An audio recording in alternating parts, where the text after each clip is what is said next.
Hello again, everybody. I'm Scott Casper, and it's time to take a look at the news from the national governing body of our sport, USA Wrestling. What do you say? Let's start the show in New York City. That's where the U.S. faced Cuba last Thursday. Salsa in the Square.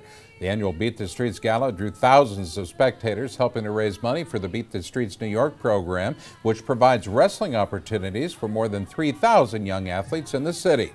The event started with a series of youth bouts featuring boys and girls from New York and the surrounding states.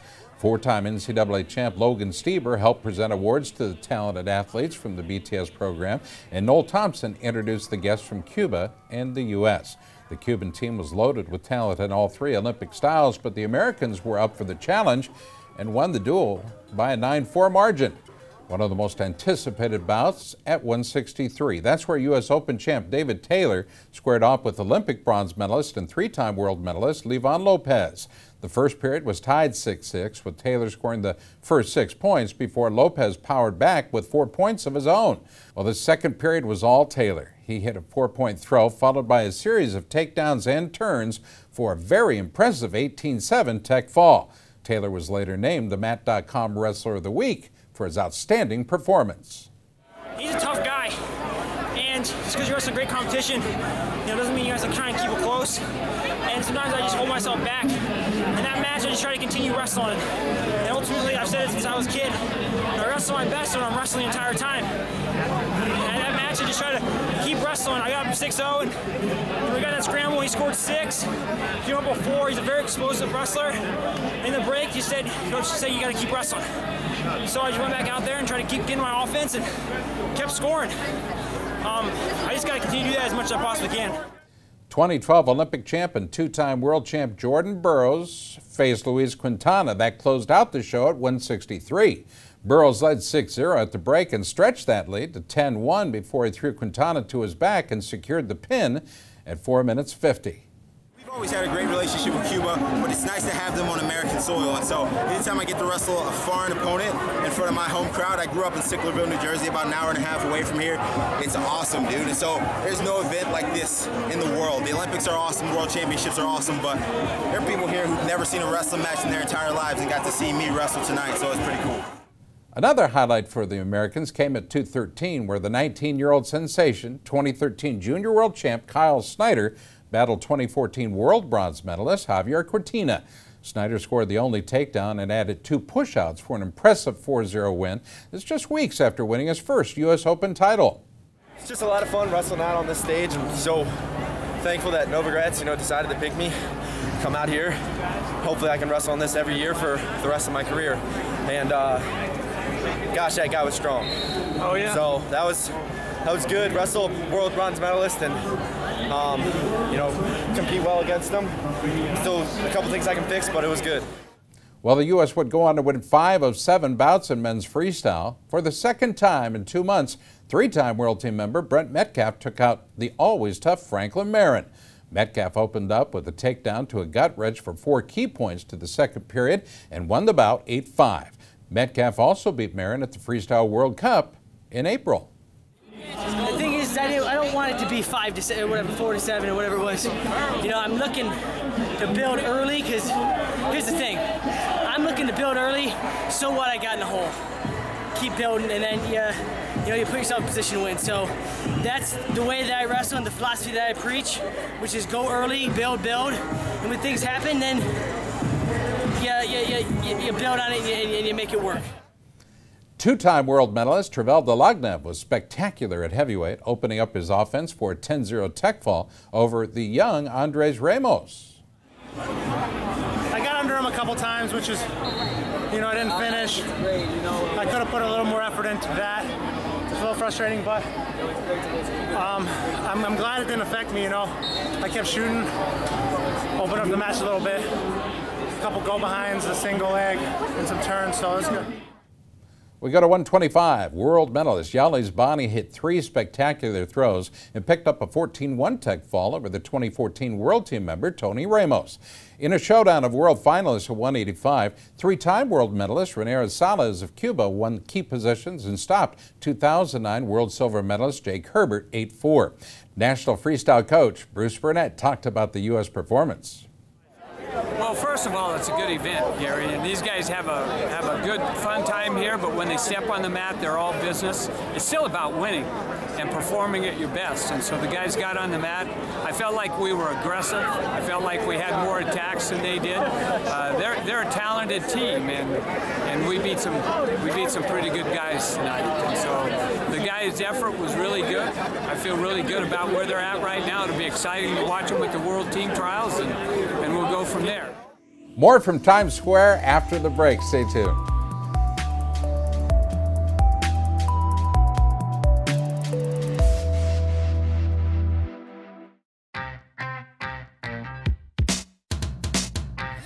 ASICS has been there. They've been the lifeblood of the sport. It's been a long time, and they've been at the top of the game every year, forever. And I'll tell you what, now that I think about it, maybe that's where I've gotten my inspiration, because you know, I always want to be in the top of my game in wrestling, and I think that's where ASICS is and wants to be as well.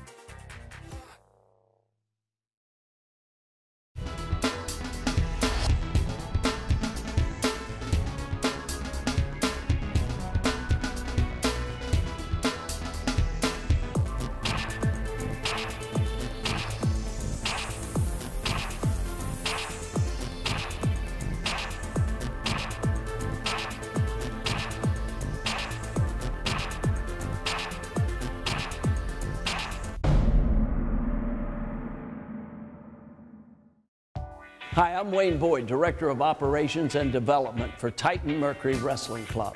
The club was founded to help wrestling worldwide, especially at our senior level, of course at the collegiate level and the high school level. But the most important level for Titan Mercury Wrestling Club is the kids level. And these are some of the guys today that will be tomorrow's Olympic champions. Let's hear it, guys. Titan Mercury! That's Titan Mercury Wrestling Club, San Marino, California.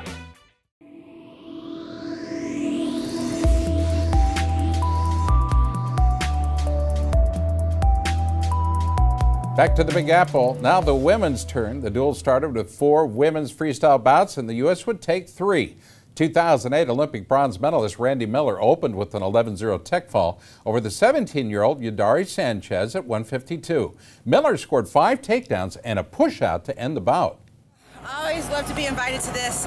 That's one of the bigger crowds I get to wrestle in front of, and you can feel the energy. The energy is electric, and I love it. As far as the match, the plan is the same as always. I just want to be in good position to put some points on the board and have some fun. I never had the opportunity to wrestle Cuba before, but I watch them all the time, and I know that the potential's there. I've seen their skills, so I definitely brought my A game. You know, you mess around with them, you get put on your back. So just wanted to make sure that I came out on fire and stayed with that pace. 2012 Olympic bronze medalist and 2008 world champ Clarissa Chun kept up the pressure and momentum against Yanelis Guzman. Chun led 6-0 at the break and cruised to an 8-2 victory. Oh, it was fun. You know, I expected a good, hard fight, you know, against Cubans. They're so good, so strong. They're athletic, you know, they know wrestling. So I had fun. It was kind of surreal being up there. 2-time world medalist Helen Maroulis had a strong second period and put away Yamilka Del Val by 10-0 tech fall at 121. I love it. You know, it's such a great event, and it's, you know, for a good cause too, so it's cool. Like, all the Beat the Streets kids are here watching, and, you know, just a lot of people that maybe don't get exposed to wrestling are here watching, and it's just so fun. Like, a huge thanks to Mike Novogratz and the whole board for allowing us to, you know, creating an event where we can compete like this, because it really is like a once-in-a-lifetime thing. You get to wrestle on a mat in Times Square, so I'm very thankful for the opportunity. Well, Cuba picked up their first win at 132. Well, it's Jacqueline Stornell who beat out New York City native Rosemary Flores 11-0. Flores is now in college but attended high school in Staten Island and is a product of the Beat the Streets program. We talked with national women's coach Terry Steiner about the women's performance in Times Square. Every opportunity like this, you know, how do you get a bigger opportunity than this? Really, you don't, unless it's the World Championships or Olympic Games or something like that. I mean, it's a great idea. It's for a great cause, and it's, you know, I think, you know, the Beat the Streets organization has been such a promoter of the women's side of the sport that we're happy to be able to come here with our national team and give back, you know, and hopefully hopefully they got what they wanted out of it today. And appropriately, there were 2 Greco-Roman bouts on the BTS card, and both teams picked up a victory. We start at 165. 2014 world bronze medalist Andy Basic scored a gut-wrench turn to defeat Yurizdani Hernandez 4-1. Setting can't really get any better than this. You know, the finals of Worlds in Vegas, that'd top this, but this is awesome here. Being able to wrestle here in the middle of Times Square, open air venue, poor weather, not great, doesn't matter. Let's do it. That's awesome. We go to another exciting bout with some incredible throws. Cuba's Mikhail Anach came out on top against 2-time Olympian Spencer Mango. The score 6-4. It was his second win over Mango this year. We talked with National Greco-Roman coach Matt Lindland. Man, it was fun. It's an exhibition event, and we guys just came out here and tried to have a good time and put on a show. I mean, that's what this is about. You know, Spencer got caught with a little body lock, you know, but you know, he's focused on making the team in a couple weeks, and he just came out here and did a fantastic job. Andy got the job done as well. I was happy to see the way the guys perform. I was just happy to be a part of this event. Such a historical, great event for a great cause. I mean, couldn't be more happy about this. Well, in a special challenge match, 2-time NCAA Division I champ Alex Derringer of Oklahoma State beat 3-time NCAA Division II national champ Joey Davis of Notre Dame College. Derringer led 1-0 at the break, but opened up his offense for a 9-0 win. He was a little big, so I had to feel him out a little bit. I was hitting my high crotches, but I wasn't penetrating through. And a guy like that, how strong he is, you gotta really power through. I mean, give all the credit to him. He's a really tough wrestler, you know. And I wanted to tech there. I thought it was 7-0, so I wasn't. I mean, I could have fought harder for that trap arm gut at the end, but you know, 9-0 is a good win. The event was webcast live on Flow and was also aired on national television, first by NBC Sports Network and then on the Universal Sports Network. It was the 4th time this event was held in Times Square in its 6-year history. The gala has also been held at Grand Central Terminal and on the deck of the USS Intrepid aircraft carrier. Our next destination, Antalya, Turkey. The 4 top U.S. stars on the UWW junior level were just in competition there at the Mithat Bayrak Junior International. California star Zahid Valencia won a gold medal at 185 in his first international event. The 2015 UWW Junior Nationals champ won 4 bouts, including 3 by tech fall. In the finals, he edged out a tough Russian, Zarul Shapi, by a 2-2 criteria decision. Northwestern wrestler Steven Misic had a strong performance at 121. He went 2-1 overall at the tournament and won bronze. In the medal round, he beat out Azerbaijan's Afgan Kojalov by a 12-9 margin. 2014 UWW Cadet World Silver medalist Jordan Wood placed 5th at 211 with a 2-2 record. He beat out opponents from Turkey and Russia. Assistant National Freestyle Coach Brandon Slay weighed in on the U.S. team's performance in Turkey. Well, this tournament in Antalya, Turkey, is called the Mithat Bayrak tournament. It's one of the toughest junior tournaments in the world. There's about 8 to 9 of the best Turks in the weight class. There's some guys from Azerbaijan, Russia, Kazakhstan, Kyrgyzstan. Hungary brought some guys. So there was plenty of tough competition. So for us to take 4 guys over there and 3 guys wrestled for a medal, and the other guy, Bo, it wasn't possible to wrestle for a medal based on where he's at on Zahid's side of the bracket, I thought was a pretty good performance for us. Quick time out. We'll be back after this.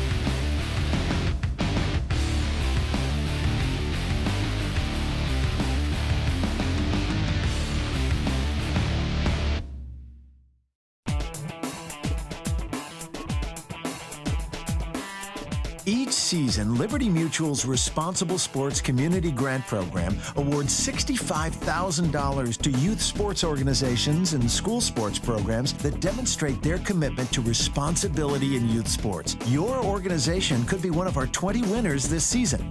It's easy. Simply visit responsiblesports.com and click on the Community Grant Program. Administrators register their organization with the program, then reach out to rally parents, coaches, and team supporters to log on and review either the Responsible Sports Parenting or Responsible Coaching Guide. Then complete the quiz and showcase your mastery of the concepts. Every successfully passed quiz is worth a point that you can credit to your favorite youth sports organization or school sports program. Connect with friends, family, and neighbors to rally more support. The teams and schools with the most points at the end of the grant period win. It's that simple. Watch the leaderboard throughout the grant season, then rally more of your supporters to increase your totals. Liberty Mutual is committed to celebrating and championing youth sports and to financially supporting organizations that demonstrate their commitment to responsible sports.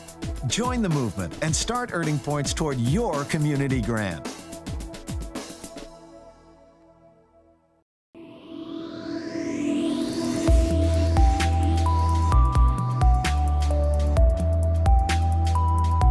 Well, the Junior Greco-Roman World Duels has become an annual tradition in Concord, California. 3 international teams and 5 American teams battled through 7 rounds of dual meet competition over 2 days. In the end, the junior team from Hungary went on to a perfect 7-0 record in the competition to claim the title. They beat runner-up Scandinavia 41-8 in the finals, finishing third the Viking team from Sweden. The top American team was a U.S. All-Star squad, which finished in 4th, followed by Oregon in 5th, CYC in 6th, Roseburg, Oregon in 7th, and California in 8th. The 2 Outstanding Wrestler Awards went to American wrestlers Lane Vanneroy from the Roseburg team at 154 and Giangelo Hancock of the U.S. team at 217. Hancock won the UWW Junior Nationals in Las Vegas just a few weeks ago, while the 3rd American champ was Liam Cronin of the U.S. team at 108. In total, American wrestlers won 13 individual medals at the event. Nice job, kids.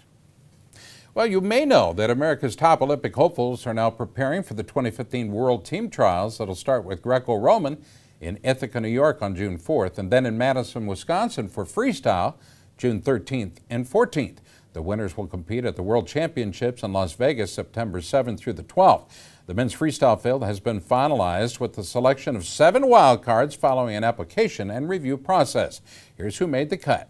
2013 World Team member Angel Escobedo at 125, 2014 Junior World Silver Medalist Joey McKenna at 134, 2014 World Team member Jimmy Kennedy at 143, 2014 Military World Silver Medalist Moza Faye at 154, 2014 U.S. Open runner-up Clayton Foster at 189, 2015 Pan American champ Dustin Kilgore at 213, and 2014 Junior World medalist Adam Kuhn at heavyweight.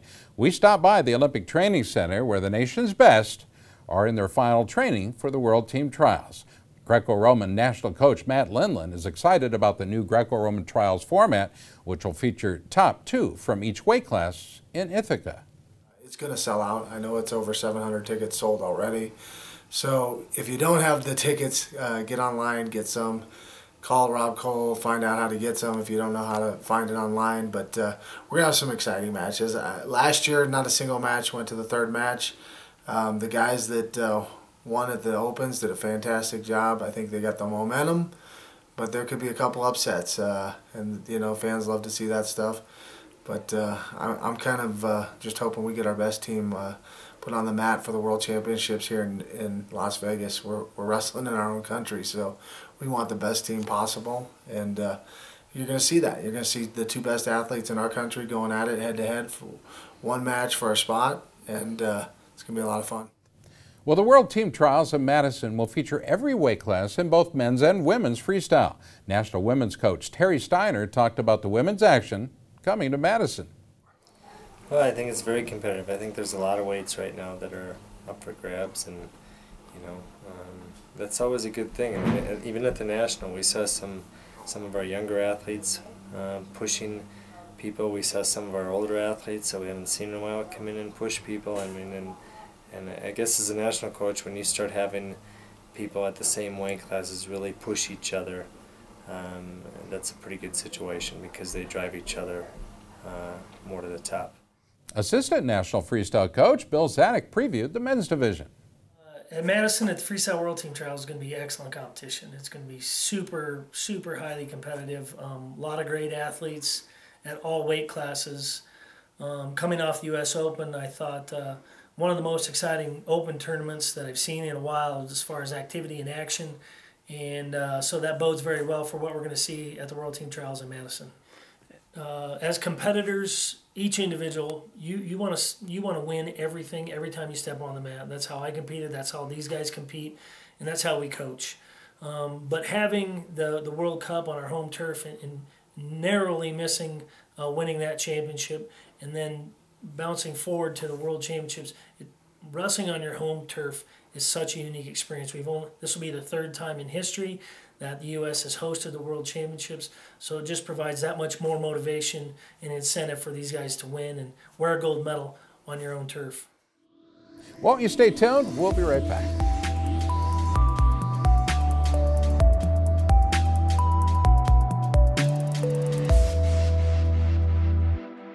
There comes a point in your life that determines who you are, whether you will lead or follow, whether you will fight or give in, whether you will win or lose, and what you will count as your victory.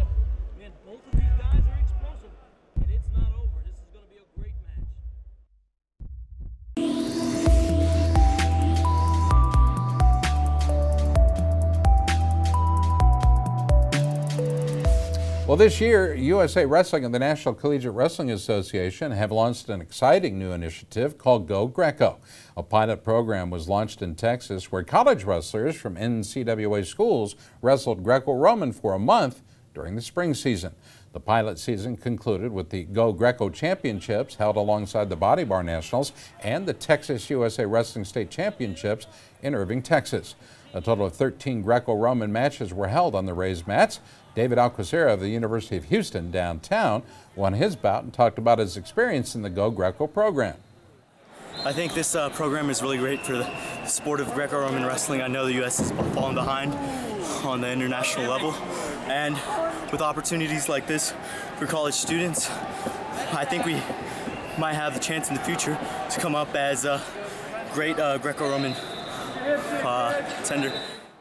Deontay Carter of the University of North Texas had an exciting win on the mat and shared his Greco-Roman experience after an undefeated season.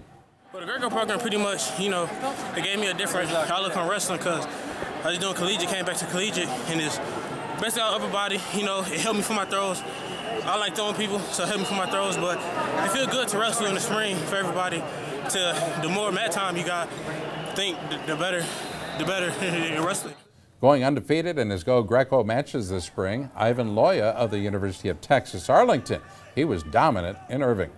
I enjoy it very much. The Go Greco initiative I think it's a great idea. It's the first year that they're doing it.